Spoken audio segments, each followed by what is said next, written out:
আসসালামু আলাইকুম বন্ধুরা, আজ পৃথিবী সৃষ্টির কিছু কথা নিয়ে চলে এলাম। তার আগে যারা আমাদের চ্যানেলে নতুন তারা এই চ্যানেলটি সাবস্ক্রাইব করে দাও আর বেশি বেশি শেয়ার করে দাও যাতে ভিডিওটি সবাই দেখতে পারে। চলুন ভিডিও শুরু করা যাক। ইসলাম ধর্ম অনুযায়ী পৃথিবীর সৃষ্টির পেছনে মহান আল্লাহর একটি নির্দিষ্ট পরিকল্পনা ও উদ্দেশ্য রয়েছে। কুরআন ও হাদিসে পৃথিবীর সৃষ্টি নিয়ে স্পষ্ট বর্ণনা দেওয়া হয়েছে। কুরআনের বর্ণনা: ১. আল্লাহ সব কিছুর স্রষ্টা। আল্লাহই আকাশমণ্ডলী ও পৃথিবী এবং এই দুইয়ের মধ্যে যা কিছু রয়েছে সবকিছুর স্রষ্টাকে। ২. ৬ দিনে সৃষ্টি, ৬টি পর্যায়ে। আল্লাহ তাআলা পুরো সৃষ্টি জগৎকে ৬ দিনে সৃষ্টি করেছেন। তবে এ দিনগুলো মানুষের দিন নয়, বরং এক একটি দীর্ঘ সময় বা ধাপ। ৩. আসমান ও জমিন একত্র ছিল, পরে পৃথক করা হয়। আল্লাহ বলেন, আসমান ও জমিন একত্রিত ছিল, পরে তিনি তা পৃথক করেছেন। এটি আধুনিক বিজ্ঞানেও বিগ ব্যাং এর সাথে মিলে যায়। ৪. জীবন সৃষ্টি করা হয়েছে পানি থেকে।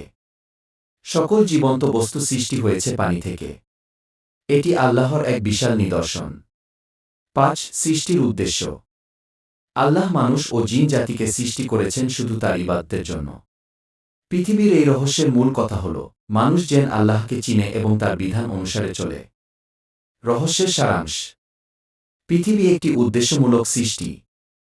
এর প্রতিটি জিনিস আল্লাহর কুদরতের নিদর্শন। সৃষ্টি জগৎ আমাদের চিন্তাভাবনায় ঈমান বৃদ্ধি করার উপায়।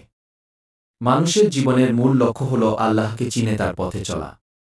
ইসলাম শিক্ষা দেয় যে এই বিশ্বজগতের কোনো কিছুই নিজে নিজে সৃষ্টি হয়নি। এর প্রতিটি উপাদান, আকাশ, বাতাস, পানি, পাহাড়, প্রাণী, মানুষ, সব কিছু আল্লাহর ইচ্ছা ও আদেশে সৃষ্টি হয়েছে। পৃথিবীর সৃষ্টি এমন নয় যে এটি শুধু বসবাসের জন্য, বরং এটি এক পরীক্ষা ক্ষেত্র।